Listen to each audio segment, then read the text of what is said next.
KBS 한민족 방송을 사랑해 주시는 동포 여러분, 안녕하셨습니까? 보고 싶은 얼굴, 그리운 목소리 이소연입니다. 민족의 영산인 백두산.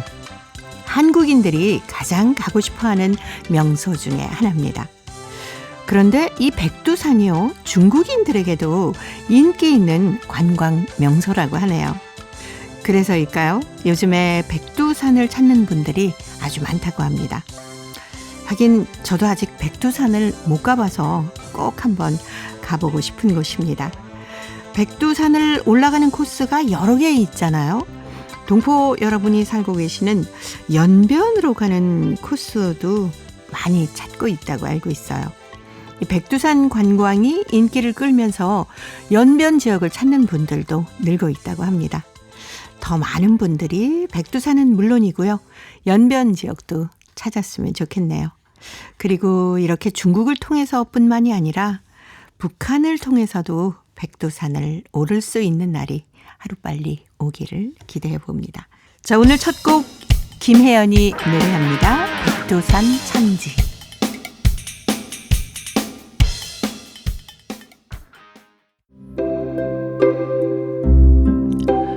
동포 여러분의 편지 사연으로 함께합니다. 행복우체통. 화요일에 편지 손님, 홍익대학교 글로벌 경영학과 전춘아 교수님과 함께하는 날입니다. 어서 오세요. 안녕하세요. 백두산에는 물론 가보셨겠죠? 네. 한 3번 정도 가봤습니다. 네. 꽤 시간은 꽤 오래된 것 같습니다. 지금 생각해보니까 한 2005년도? 네, 그쯤에 2010년도 그쯤에 한 3번 갔다 왔는데 너무 행운이 좋은 게 갈 때마다 제가 천지를 봤거든요. 근데 저는 이제 천지 보기 굉장히 쉽구나 이렇게 생각했는데 나중에 인터넷이나 뭐 이렇게 아는 지인들 보니까 몇 번 갔는데 올라갈 때만 해도 천지가 보인다 이렇게 들었는데 막상 차 타고 올라가니까 천지가 그냥 구름에 덮였대. 그런 얘기 많이 들었습니다. 네, 그래서 뭐 이렇게 농담처럼 3대가 덕을 쌓아야 천지를 맑게 볼 수 있다. 뭐 이렇게도 얘기들 많이 하더라고요. 그래서 중국에서도 좀 높은 분들이 그 연변 지역을 가게 되면 백두산을 꼭 가는데 정말 사실 그분들 바쁘시니까 자주 오진 못하잖아요. 몇 번 갔는데 못 본 사람도 있다 이렇게 얘기를 해서 사람들이 도대체 저 집안은 왜 그랬냐 이런 얘기도 있습니다. 네, 백두산 올라가는 코스가 여러 개 있지 않습니까? 저는 백두산을 갈 때 그 북파가 있거나 그러니까 북파라는 게 북쪽으로 올라가는 그 계단 아니라 거기는 차를 타고 올라가야 되거든요. 그럼 차를 타고 올라가면 우리가 흔히 사진 작가님들이 잘 찍는 위에서 아래로 찍는 천지를 볼 수가 있습니다. 그게 이제 북파인데 북파로 올라가는 코스가 하나 있고 또 이제 트레이킹 하면서 올라가는 코스가 있는데 트레이킹 개념보다는 계단이 상당히 많았거든요. 제가 갈 때는. 그래서 계단으로 2번 가고 그다음에 이제 차 타고 한번 가봤거든요.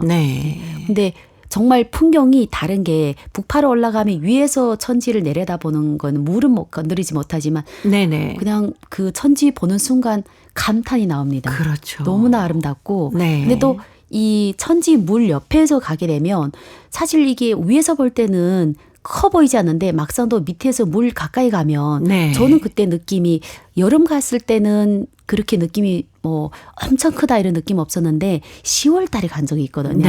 10월 달이면 이미 천지가 사실 들어가지 못해요. 10월 중순 간 것 같은데 눈이 벌써 내렸어요. 그렇겠죠. 그래서 올라가서 한 5분인가 버티다가 나왔는데 바다처럼 보였거든요. 제 느낌에.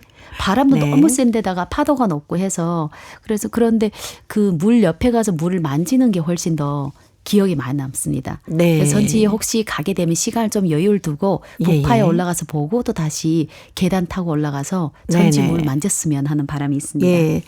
뭐 이맘때쯤 가면은 괜찮을 것 같은데요. 10월 달에 벌써 눈이 막 오기 시작한다고 하니까. 그렇죠. 옛날에는 제가 좀 일찍 다녀왔기 때문에 백두산은 그 시기는 사실 이렇게 몇 월 달부터 4월, 5월 달인가부터 시작해서 10월 달 정도 가면 이제 그 뒤에는 더 이상 이 백두산 천지 관광은 폐쇄됐거든요. 그렇죠. 근데 근래 와서는 거기에 이제 뭐 그 스키장도 만들고 여러 가지를 하기 때문에 겨울에도 다녀온 사람들이 있다네. 저는 완전 겨울은 다녀온 적은 없습니다. 네. 근데 기억에 10월 중하순에 갔을 때는 눈이 왔는데 온천에 들어갔는데 인원이 네. 굉장히 여름 갔을 땐 정말 온천에 가면 그냥 이제 사람들이 같이 이제 물에 잠깐 담그다 나와야 되는데 네네. 그 시기는 거의 몇 명이 없어가지고 눈 밖에서 그 작은 온천이지만 옆에는 눈이 있고 그 안에 담궈 있는 느낌이 지금도 네. 생생하게 기억나서 그때 너무 좋았어요. 예, 빨리 가보고 싶네요. 아무튼 백두산 가게 되면 네. 어느 계절이든 가게 되면 너무나 좋아요. 근데 여름 가면 사실 좀 덥기는 하죠. 그렇죠. 네. 예. 그 덕분에 또 연변 지역에도 관광객들이 많이 찾고 있다면서요. 너무나 많습니다. 제가 그 7월 달에 그 중국을 다녀왔거든요. 네. 일 때문에 갔는데 중국 들어갈 때부터 제가 그 심양에서 연길로 들어가는데 그 기차에서 이미 연길에서 지금 호텔을 잡기 어렵다. 연길은 사실 네네. 대도시는 아니니까 일반적으로 호텔 제 기억에 비용이 그렇게 비싸진 않았는데 그 전화하는 분이 뭐라는가 하면 첫 번째는 호텔이 없대요. 두 번째는 호텔 가격이 일반 많이 일선 올랐다. 도시보다 훨씬 네. 높다. 그래서 제가 심양에 있을 때 기억에 뭐 한 10만 원 정도면 호텔이 꽤 괜찮은데 연길에 10만 원짜리 호텔 거의 작은 호텔 다 그 가격 된답니다. 그래서 네. 지금 어떻게 보면 유튜버가 굉장히 한국 얘기하면 중국에서 왕홍이라고 하는데 네. 제일 많이 찾는 그 동북 삼성에서 굉장히 인기 있는 도시로 지금 연길이. 예 그러다 보니까 이분들이 연길 네. 갔다가 필수로 가는 코스가 백두산을 갑니다. 그렇겠네요. 네. 예. 빨리 가고 싶다라는 마음이 간절해집니다. 자, 이제 행복우체통 열어보겠습니다. 중국 길림성 훈춘시에서 김동진 씨가 엄마의 인두라는 글을 보내오셨네요. 제가 먼저 소개하겠습니다. 엄마의 인두는 엄마가 하늘나라로 가시면서 나에게 남겨놓은 유품 중의 하나이다. 엄마의 인두는 전기 다리미가 나오기 전까지 엄마의 세간살이 필수품이었다. 전기 다리미가 유행이 되면서 엄마는 이 인두를 기름종이에 싸서 농장 밑에 감추어 두셨다. 지금은 민속박물관에 가야 볼 수 있는 고풍스러운 옛날 인두를 엄마는 무슨 보물인 양 한사코 버리지 않고 보관하신 것이다. 인두란 우리네 앞세대 여인들이 오랜 세월 천의 구김살을 펴거나 옷 솔기를 꺾어 누르는 데 쓰던 도구이다.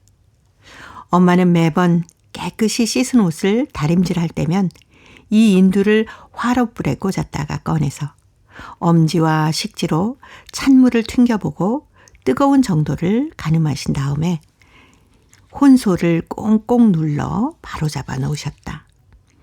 무쇠로 만든 바닥이 반질반질하고 한 자가량 되는 쇳자루에 나무 손잡이가 달린 이 인두는 엄마가 경주 김씨 가문에 시집와서부터 쓰던 것이라고 하니까 적어도 80년을 우리 집에서 함께 살아온 셈이다.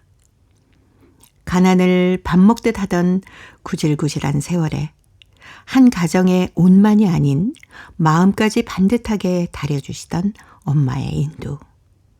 지금 이 인두는 가난 속에서 깨끗하고 바르게 살아오신 엄마의 이야기를 들려주고 있다. 한 생을 선량하고 반듯하게 살아오신 나의 엄마. 남하고 다투거나 얼굴 한번 붉혀본 적 없는 나의 엄마. 자신이 손해를 보더라도 남에게 해코지 되는 일은 손톱만치도 할 줄 모르신 나의 엄마. 이렇게 조용히 사시다가 운명하신 엄마께서 이 인두로 당신의 마음 갈피가 구겨지지 않게 누르고 또 눌렀다고 이야기하시는 것이다. 그리고 나더러 이 인두로 생명이 끝나는 그날까지 새 속에 부대껴 자꾸만 구겨지는 심령의 구김살을 하나하나 펴면서 사람답게 살라고 타이르고 있는 것이다. 폐품 수구원에게 넘기면 단돈 1원도 안 될, 시장에 내놓아도 누가 욕심도 내지 않을 돈과는 아주 거리가 먼 유물을 놓고 나는 꼭 값진 것이 유물이 되는 것이 아니라고 생각한다. 가난한 집에 유물이 있다면 가난에 젖을 유물밖에 더 있겠는가. 나는 엄마의 유물인 이 인두를 우리 집의 민속 골동품이요 유형 문화재라고 말한다. 그만큼 귀중하고 소중한 것이다. 나는 지금 국보와도 비길 바가 못 되는 이 값싼 유품에서 돈을 주고 살 수 없는 엄마의 채취와 심성을 느끼는 것이다. 가난 앞에서 머리 숙이지 아니하고 몸가짐 마음가짐에 구김살이 가지 않게 바른 금 하얀 가리마 하나 곱게 지켜오신 엄마의 인생을 읽는다. 그것은 다름 아닌 우리 조선족 여인들의 미풍양속의 삶, 외유내강의 삶이었다. 라는 글입니다. 인두 혹시 교수님 사용해 보셨어요?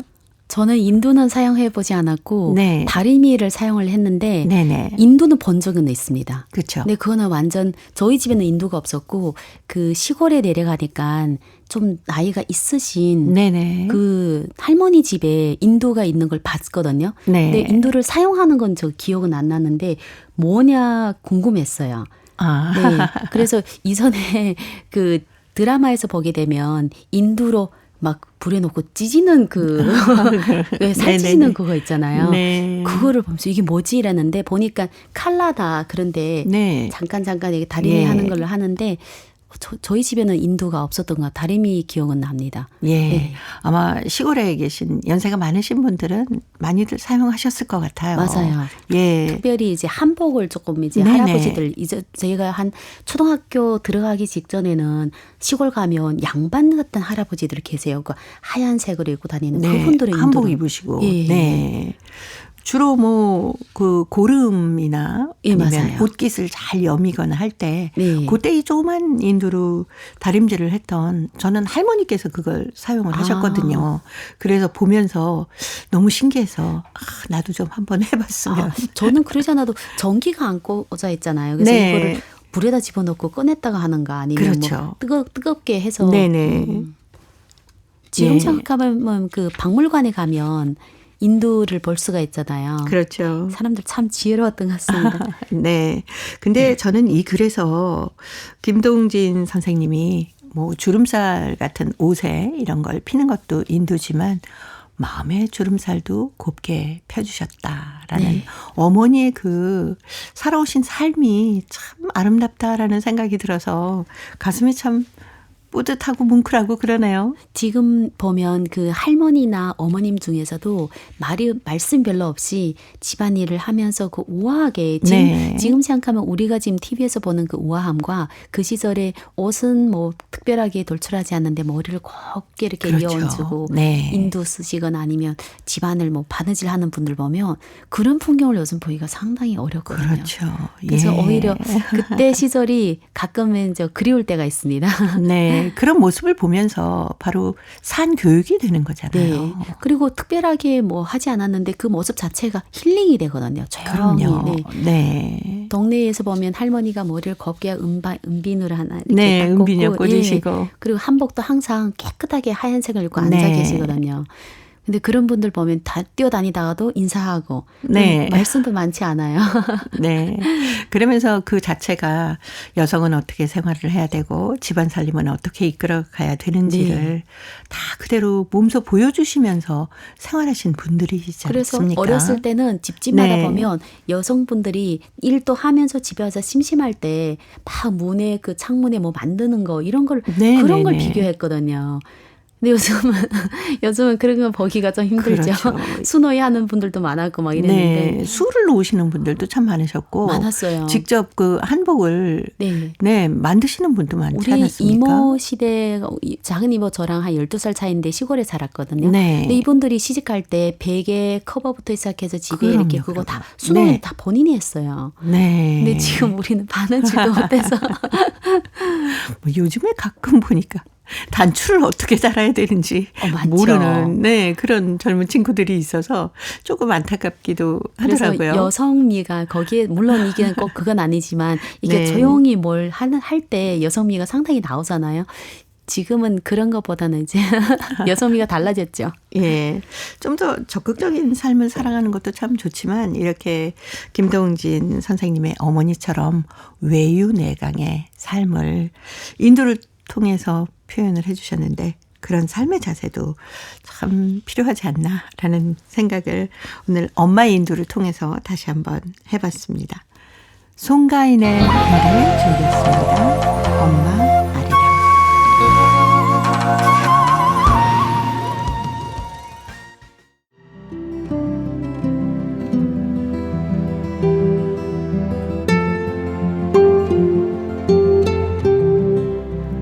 동포 여러분의 따뜻한 사연으로 아름다운 추억을 만들어 드립니다.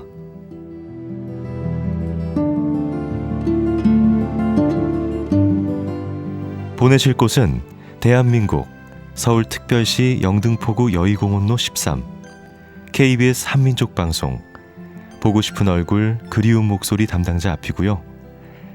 인터넷 주소도 알려드립니다.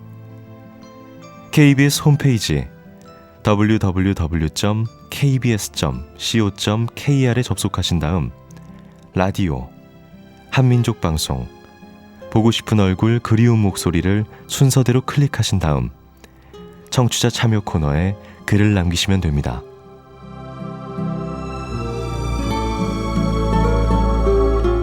정다운 이야기와 아름다운 음악이 있는 보고 싶은 얼굴 그리운 목소리 동포 여러분과 늘 함께하겠습니다. 화요일의 행복우체통 홍익대학교 글로벌 경영학과 전춘아 교수님과 함께하고 있습니다. 자, 오늘 두 번째 사연 중국 요녕성 안산시 박가연 학생이 보내왔습니다. 엄마, 저 결혼할까요 말까요? 라는 글인데 전춘아 교수님이 소개합니다. 오늘은 언니 결혼식이다. 오늘을 위해 며칠 전부터 친척들이 중국에서 한국으로 모여들었다. 아침 일찍 일어나 우리는 꽃단장을 하고 결혼식장으로 출발하였다. 웨딩홀에 도착하니 숱한 사람들이 모여 활짝 웃으며 이야기를 나누고 있었다. 분장실에 들어가 보니 언니가 보였다. 언니는 화장을 하고 있었는데 여느 때보다 예뻐 보였다. 은실아 축하해. 언니 축하해. 모두들 만면에 웃음을 띠며 축하를 해주었다. 고마워요. 언니도 환한 웃음을 지으며 고마움을 표했다. 이어 우리는 2층 대기실로 가 언니를 기다렸다. 얼마 지나지 않아 예쁜 드레스를 입은 언니가 우리 앞에 나타났다. 꼭 백설공주 같았다. 결혼식이 정식으로 시작되었다. 먼저 쌍방의 어머님이 입장하시고 이어 양복을 차려입은 키가 훤칠한 형부가 입장하였다.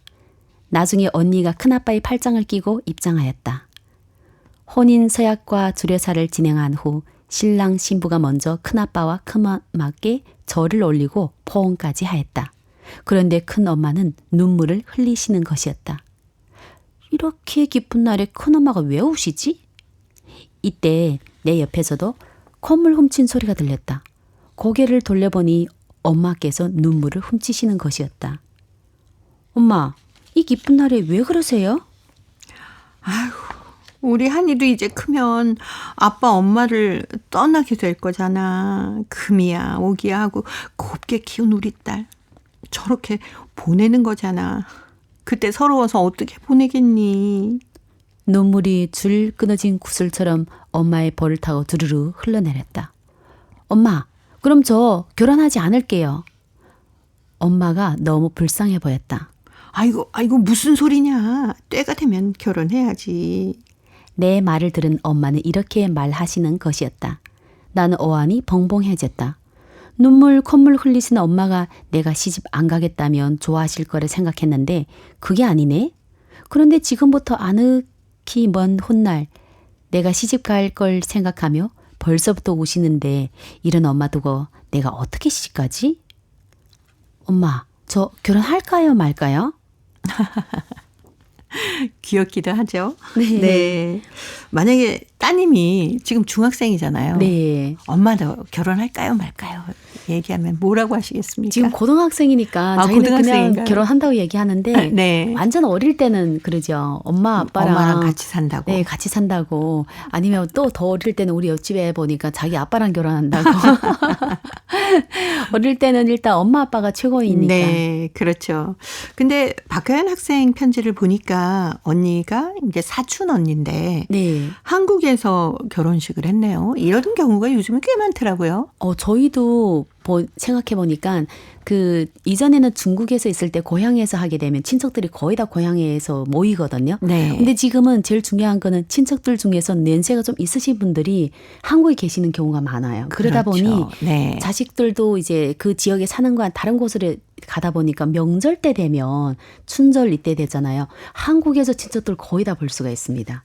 그리고 한국으로 오시는군요. 네, 그리고 누구 집에서 큰 행사 큰 생신하거나 아니면 결혼식 있다, 돌잔치 한다 하면 고향 내려가면 오히려 사람이 없고 여기서 네. 해야 네, 아는 네. 지인분들이 그렇게 많이 와요.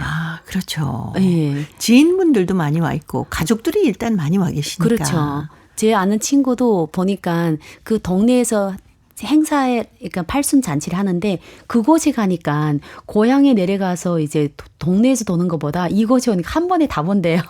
소식도 다 알 수 있고. 예. 근데 지금 박가연 학생이 결혼식의 모습을 쭉 설명을 해줬는데 중국도 뭐 결혼식 모습은 비슷하죠? 아마 동포들이 하는 결혼식이라면 예를 들어서 한국의 결혼식장에서 한다 하면 조금 다를 수는 있어요.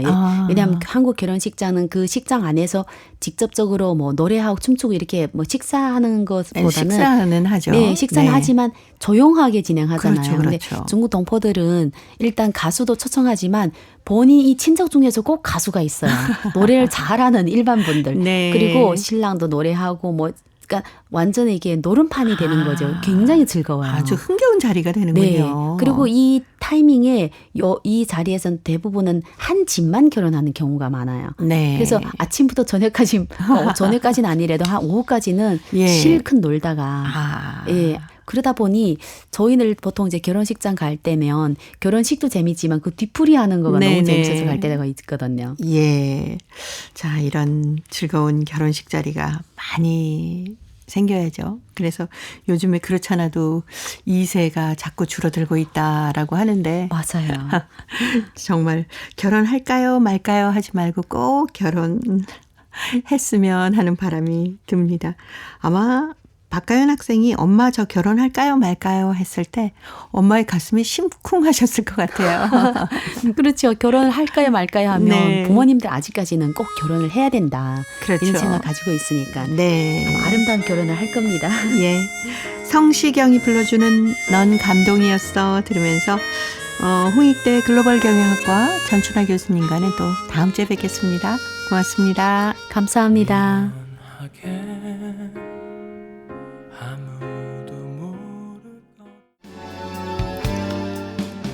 KBS 한민족 방송 보고 싶은 얼굴 그리운 목소리 함께하고 계십니다. 동포 통신원들과 전화를 연결해서 여러분 계신 곳에 새로운 소식을 전해드립니다. 통신원 리포트인데요. 자, 오늘은 중앙아시아, 카자흐스탄 그리고 러시아 사할린 지역의 소식 준비했습니다. 먼저 카자흐스탄의 김상욱 통신원 만나보겠습니다. 김상욱 통신원 안녕하셨습니까? 최근에 홍범도 장군을 비롯한 독립투사들의 흉상 철거 소식을 전해들은 고려인 동포 사회가 분노하고 있다면서요. 예, 우리 고려인 동포들은 잘 아시겠지만은 독립투사의 후예라고 하는 그런 자부심을 가지고 살고 있지 않습니까? 그래서 더더욱더 이번에 그 홍범도 장군을 비롯한 독립투사들의 동상을 제거한다는 소식을 전해듣고요. 네. 정말 크게 분노하고 있습니다. 우리 동포를 대변하고 있는 고려일보 같은 경우에는 며칠 전 한국 언론에 불쾌한 소식이 나왔다라고 이 고려일보 SNS망에다 올렸습니다. 홍범도 장군의 소련 공산주의 전력을 문제 삼으며 육사와 국방부 앞에 세워져 있는 흉상의 철거 소식을 고려일보가 전했습니다. 네. 그리고 우리 한국에 있는 여러 독립운동가를 기리는 단체들이 국군 일본의 역사적 정당성을 부정하는 반헌법적 행위다라고 강력하게 항의하고 있다라는 소식까지도 아주 상세히 전했습니다. 그래서 그런지 우리 고려인 동포들은 이번 이 철거 논란을 아주 상세히 잘 알고 있고요. 또 대한고려인협회 같은 경우에는 이는 홍범도 장군과 마찬가지로 과거 소련 공산주의 국가에서 온 우리에게도 우리라는 고려인이라는 뜻입니다. 우리에게도 적용된다고 우리의 목소리를 전달을 했습니다. 네. 자, 이번에는 대한전기학회가 항일 독립 유공자 후손들에게 장학금을 지원했다는 반가운 소식도 있네요. 지난달 23일 카자흐스탄 알마티 에너지통신대학교에서 개최된 2023 전기설비 및 기술정보 국제회의 개막식에서 카자흐스탄에 거주하고 있는 항일 독립 유공자 후손들에게 장학금이 전달됐습니다. 이날 행사에는 주 알마티 종영사관의 박내팀 종영사, 그리고 무라 유디고프 알마티 에너지통신대학교 총장, 그리고 최상렬 대한전기학회 학회장, 그리고 박다지아나 독립유공자 후손의 회장을 비롯해서 한국과 현지에서 온 이번 컨퍼런스 참가자들이 함께 자리를 했습니다. 이번에 장학금을 받은 후손들은요, 상해 임정의 초대 국무총리를 지낸 이동희 선생의 후손, 그리고 연해주 한인들의 대부였던 최재형 선생의 후손 케가이 알렉산더, 그리고 독립기사 최성룡과 김이하엘의 후손 이미란 알타이베코프 알리칸 등입니다. 독립유공자 후손들을 대표한 박달지아나 자산재단 이사장은 최상렬 대한전기학회장에게 항일 독립 투사를 기억하고 추모하며 그들의 후손인 청소년들에게 장학금을 지원해 준 데 대한 고마움을 담은 감사장을 전달했습니다. 이번 컨퍼런스 대회장이기도 한 최상렬 한국전기학회장은 카자흐스탄에 500여 명의 독립유공자 후손들이 계시다는 사실을 뒤늦게 알았다 하면서 앞으로도 독립유공자 후손들이 큰 뜻을 이어갈 수 있도록 지원을 이어가겠다라고 말을 했습니다. 2023 전기 설비 및 기술정보 컨퍼런스는요, 새로운 지능 기술, 과거, 현재, 미래라는 주제로 3일 동안 카자흐스탄 알마티에서 성황리에 진행이 됐습니다. 네. 자, 오늘 카자흐스탄 소식 여기까지 듣겠습니다. 김상욱 통신원이었습니다. 소식 잘 들었습니다. 예, 감사합니다. 네, 고맙습니다. 이어서 러시아 사할린으로 가보겠습니다. 배순신 통신원 만나봅니다. 배순신 통신원 안녕하셨습니까? 네, 안녕하세요. 반갑습니다. 네, 반갑습니다. 사할린의 항구 도시인 홈스크에서 한 가정에서라는 축제가 열렸다고 하는데 자세한 소식 전해주십시오. 네, 최근에 사할린의 항구 도시인 홈스크에서 제6회 한가정에서 민족간 축제가 열렸는데요. 사할린 주한인협회가 주최한 이 행사는 홈스지역 행정부의 협력하에 진행되었고요. 여러 민족 문화가 만나는 장이 되었습니다. 특히 올해 한가정에서 축제는 이미 우글고르크와 아니와에서 진행되었고 홈스크는 마지막 지역입니다. 한인사를 한 홈스크 시장 드미트리 류치노프는 한가정에서 축제는 이미 홈스크에서는 좋은 전통이 되었고 사할린에 거주하는 다양한 민족의 사람들을 하나로 묶고 하나의 가족으로 만드는 것이 축제 목표라고 하셨습니다. 매년 이 행사를 주최하는 사할린 주한인 협회를 비롯 바이칼 동향인 부랴딘 협회 홈스카님 회장 알렉산더 회장에게 감사 인사를 전했습니다. 예, 한가정 축제에서는 어떤 행사들이 있었습니까? 네, 이날 축제에서는 러시아 부랴 한민족 문화가 소개되었는데요. 이날 공연 프로그램으로는 민속 합창단 루스카의 베스냐, 아나스타시아 세력이나 가수, 깔사급 한인회의 미니마 사물놀이팀, 사할린 한인문화센터 소속 희망무용단과 아리랑무용단, 그리고 최율리아 독보 가수 등이 출연해 관객들의 마음을 사로잡았습니다. 태권도 선수들의 시범도 좋은 광경이었습니다.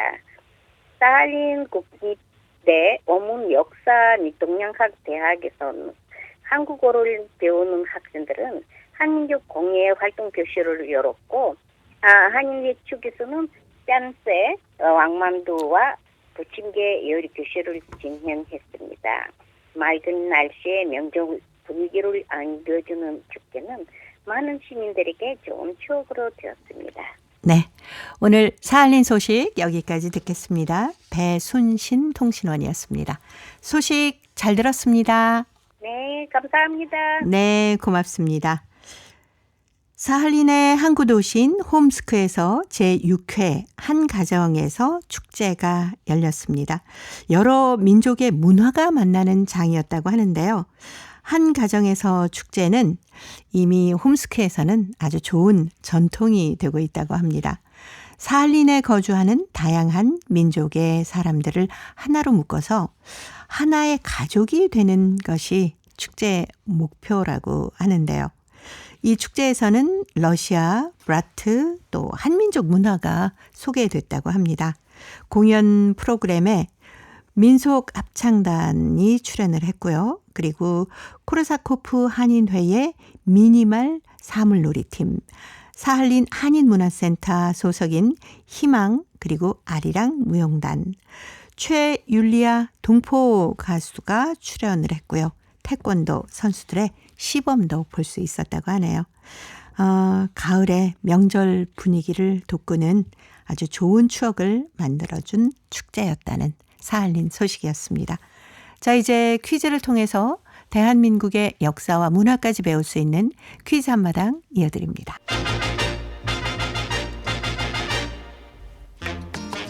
동포 여러분과 퀴즈로 하나 되는 시간. 퀴즈 퀴즈 한마당 한마당. 오빠 천천히 가. 나 힘들어. 아니 너 오지 말랬더니 왜 괜히 따라와서 귀찮게 해. 엄마가 나 잘 데리고 다니라고 했잖아. 언제부터 엄마 말 그렇게 잘 들었다고. 알았으니까 빨리 와. 근데 이거 진짜 잡을 수 있는 거야? 잡아야지. 이거 숙제 때문에 나 꼭 잡아야 돼. 나는 이거 실제로 한 번도 본 적 없는데 오늘 볼 수 있겠다, 그치?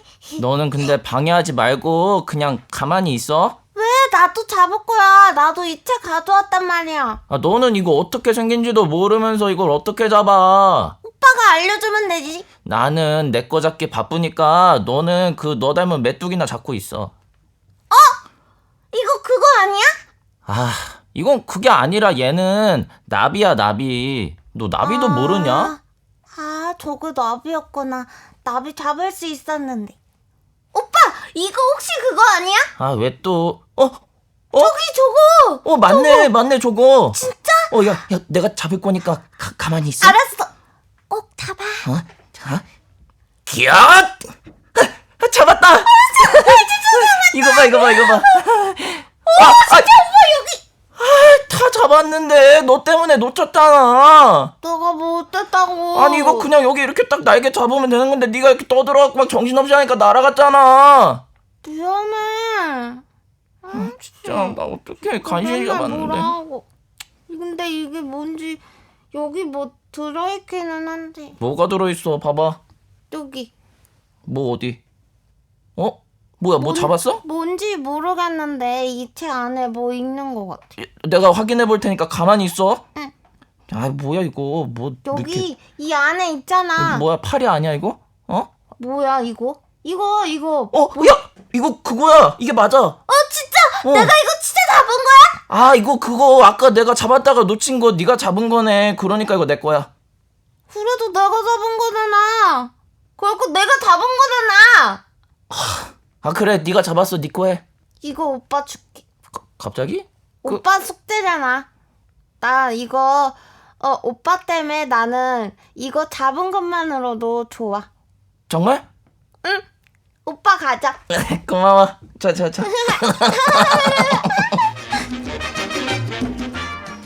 동생이 착하네요. 직접 잡은 이걸 오빠한테 주고. 그러니까요. 자, 이것은 곤충의 한 종류인데요. 몸은 가늘고 길며 배에는 마디가 있고 앞머리에 한 쌍의 큰 겹눈이 있습니다. 그리고 두 쌍의 날개는 얇고 투명해서 그물 모양인데요. 이것은 전 세계에 약 5,700여 종이 있는데 우리나라에는 127종이 서식하고 있다고 합니다. 이것은 한자로 청랑자, 청령, 청정이라고 하는데요. 이것의 애벌레는 순 우리말로 학백이라고 하고 한자로는 수채라고 합니다. 네, 이것은 시골에서 흔히 볼 수 있는데 도시에서도 쉽게 찾아볼 수 있습니다. 이것은 봄부터 가을 사이에 쉽게 볼 수 있는데요. 가을의 전령사로 불리는 이것은 가을이 시작되면 파란 하늘을 배경으로 이리저리 날아다닙니다. 자, 여기서 문제 나갑니다. 초가을이면 농촌이나 연못가에 이것이 떼지어 날아다니는데요. 이것의 날개가 너무 얇아서 찢어질 것만 같습니다. 여름방학이면 이것을 잡기도 했는데요. 가을을 대표하는 곤충인 이것은 무엇일까요? 네, 보기 드리겠습니다. 1번, 잠자리, 2번, 꽃자리, 3번. 내 자리! 정답을 보내주신 분 가운데 일주일에 한 분 추첨해서 소정의 상금이나 상품을 보내드립니다. 퀴즈 한마당 지금까지 성우 이현주 최현지였습니다. 감사합니다. 감사합니다. 하긴 저도 어렸을 때 곤충 채집을 하곤 했었습니다. 이것 채를 들고 매미나 또 이거를 많이 잡곤 했었는데요. 예전에는 여름방학 숙제로 곤충 채집이 있었는데 요즘에도 있는지 모르겠네요. 저희 어렸을 때는 이것을 참 많이 볼 수 있었습니다. 근데 요즘에는 그렇게 많이 보이지는 않는 것 같아요. 특히 초가을이면은 이것들이 떼지어서 날아다니곤 하는데 하늘을 맴돌다가 나무나 또 풀이나 빨랫줄 같은 곳에 앉아 있으면 가만히 다가가서 이것을 잡기도 했었죠. 그런데 다시 하겠습니다. 그런데 날개가 너무 얇아서요. 잘못 잡으면 날개가 찢어지기도 했었던 기억이 있네요. 동포 여러분께서도 이것에 얽힌 추억들이 많으실 겁니다. 나의 가을 이야기 행복우체통으로 많이 보내주세요. 정답은 KBS 홈페이지에 접속하신 다음에 라디오 한민족 방송 보고 싶은 얼굴 그리운 목소리를 순서대로 누르시면은 청취자 참여란이 있습니다. 정답도 적어주시고 행복우체통의 사연도 많이 보내주시기 바랍니다.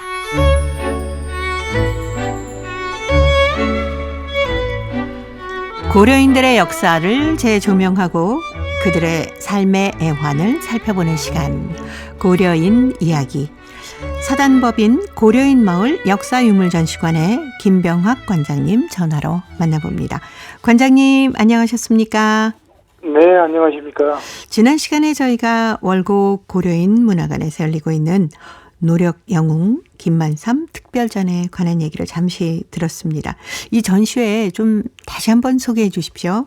변홍사꾼들의 어버이 사회주의 노력 영웅 김만삼 특별전을 지금 올해 4월부터 지금 전시를 시작하고 있는데요. 네. 김만삼은 누구냐 하면은 제가 아까 말씀드렸듯이 벼재배 노동영웅입니다. 네. 1942년에 그러니까 고려인들이 강제돼가지고 불과 5년 만에 당시 고려인들은 강제주 됐을 때 많은 사람들이 또 처대에 그 추위와 풍토병으로 수많은 사람들이 죽어나가고 이런 과정에서 아직 이렇게 뿌리를 내리고 정착해서 살기가 어려웠습니다. 또 황무지 개간하기도 벅차고 네. 또 소련과 독일이 전쟁 중이고 그런데 그 시기에 어떻게 보면 새벽에 가장 먼저 떠오른 그 별처럼 이미 그 전에도 1940년부터 소련이 놀랄 만한 벼 수확량을 올렸는데 이제 1942년에는 헥터당 세계 최고의 벼 수확고를 올렸죠. 그래서 네.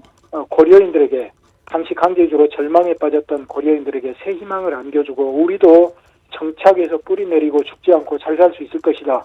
그리고 우리의 능력을 다른 사람들한테 보여주고 우리도 당당하게 살 수 있을 거다라는 그런 희망을 보여준 분이지요. 그래서 그 김만삼을 기리는 특별전을 지금 우리 문화관에서 진행을 하고 있습니다. 예. 그리고 보면 참 이 김만삼은 관장님께서 말씀하신 것처럼 고려인들에게 희망의 아이콘이다. 이렇게 얘기해도 모자랄 것 같아요. 우리가 어휘력이 풍부하다면 네. 수 없는 그런 소식을 붙일 수 있을 것 같아요.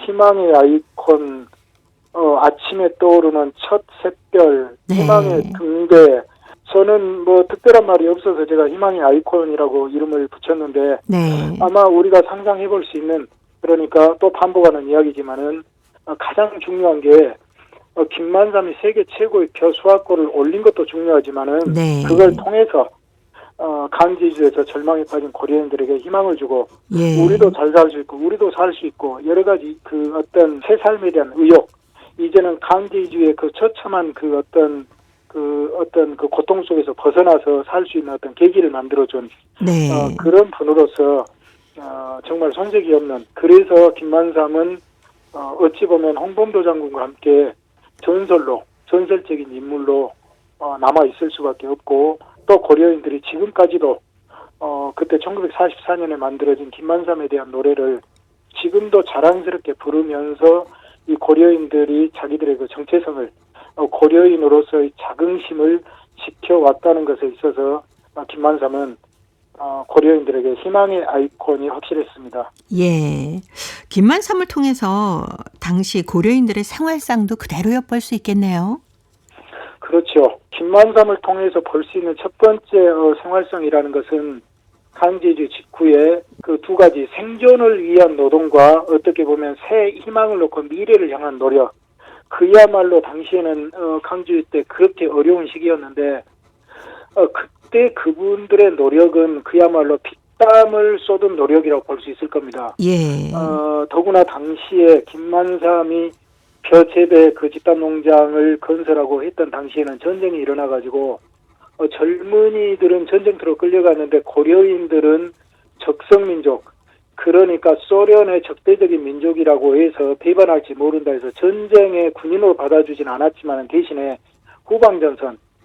후방전선이라는 건 뭐냐면 전선에서 떨어져 있는 먼 곳에서 벌목을 하거나 탄광을 캐면서 물자를 대고 경제생활을 네. 이렇게 했던 분들인데, 이게 고려인 같은 적성민족들이 끌려가서 사실은 뭐 그 전쟁터하고 다름없죠. 거기에서도 식량도 열악하고 모든 곳에서 탄광을 캐고 이러면서 또 많은 분들이 죽기도 하고, 네. 그러면서 젊은이들이 그렇게 끌려나가고 없으니까 그야말로 당시에 노동 능력이 이렇게 떨어진 나이든 어른과 또 여성들, 예. 이런 분만 남았는데 이분들을 중심으로 꾸려가지고, 그러니까 김만삼이 이끌었던 작업 분조, 그러니까 김만삼이 지도했던 분조가 10명 정도인데 거기는 대부분 한 2명 빼고 대부분이 다 여성이었어요. 네. 당시에 그 노동능력, 당시에는 기계화가 많이 발달된 것도 아니고, 그런데 거기에서도 그 여성들만으로도 거의 이루어졌지만은 거기에 영농법을 교육하고 또 서로 땀방울을 흘리고 격려하면서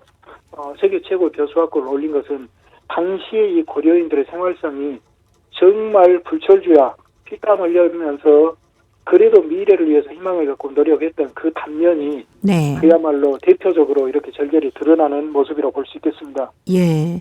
여성 노력 영웅도 많았고 또 여성들로만 구성된 그 농장도 있었다라고 얘기를 해 주셨지 않습니까? 이게 여성 노력 영웅도 당연히 많이 나왔고요. 네네. 이제 농장이 아니고 그 집단 농장, 그러니까 콜호우즈나 소포즈는 체계가 분조라는 이 체계로 나눠집니다. 예. 분조가 이제 우리의 군대의 그 분대 같은, 그리고 우리 어렸을 때 학교 다니면 분단이 있었지 않습니까? 그렇죠. 1분단, 2분단 하듯이. 네. 그렇듯이 가장 작은 단위의 규모인데 이게 이제 10명에서 12명 정도가 됩니다. 네. 근데 이때 이제 이 분조들이 당시에 아무래도 그 초기에는 그 전쟁 시대에 그 노동력 있는 남자들이 많이 그렇게 후방전선이나 다른 경우로 나가서 절대적으로 부족하다 보니까 대부분 여성들로만 되어 있던 분조들이 많았던 거죠. 예. 그걸 이끌었던 지도자가 또 여성 지도자가 분조장이 됐고, 네. 그렇게 해가지고 수확량을 높이 달성해가지고 노력 영웅 칭호를 받은 우리 여성들이 적지 않습니다. 네. 이 김만삼 특별전에 가면 김병학 관장님 설명을 직접 들을 수 있을까요? 예, 그럴 수도 있고 그렇지 않을 수도 있습니다. 예. 우리 문화관에는 전문 해설사가 있어서 예. 이제 사전에 요청을 하면 이렇게 하는데, 또 이제 제가 언제든지 또 여기에 그 필요하고 요청을 받으면 네. 제가 또 직접 설명을 해드리고 또 그분들의 질문을 받고 서로 또 이야기도 나누고 그런 예. 시간을 이렇게 가지고 있습니다. 그래서 또 관심이 있으신 분들은 언제든지 오시면 네. 제가 흔쾌히 제가 아는 만큼 설명을 해드리겠습니다. 예. 뭐 고려인 동포뿐 아니라 일반 시민들도 많이 찾고 있다면서요. 예, 주로 고려인들보다는 관심 있는 일반 시민들이 많이 오죠. 그리고 여기에 이렇게 문화관이 있고 고려인들의 역사 문화 또 인물을 전시한다는 이야기를 듣고 네. 우리 지역에서도 많이 오지만 다른 지역에서도 일부러 찾아온 분들이 많이 있고요. 네. 또 이분들이 특히 또 멀리서 오신 분들일수록 많은 관심을 갖고 오기 때문에 네. 유심히 들여다보고 또 많은 질문을 하고 또 이래저래 하면서 그분들이 정말 고려인들의 역사를 새로 보고 새로 배우고 이분들이 어떻게 이런 곳에서 생존해 왔고 또 고려인이라는 자긍심을 후손들에게 물려줬는지 네. 이런 이야기를 많이 하면서 또 그런 탁월한 인물들이 얼마나 큰 역할을 했겠다는 것을 그분들이 정말 느끼고 네. 이렇게 가는 시간을 보면서 저희들도 많은 보람을 느끼고 있습니다. 네. 자, 오늘은 월곡 고려인 문화관에서 열리고 있는 김만삼 특별전에 관한 얘기 함께 나눴습니다. 오늘도 사단법인 고려인 마을 역사유물전시관의 김병학 관장님이었습니다. 다음 주에 뵙겠습니다. 네, 감사합니다. 네, 고맙습니다. 추가열의 희망 드리면서 저도 인사드립니다. 함께해 주신 동포 여러분 고맙습니다.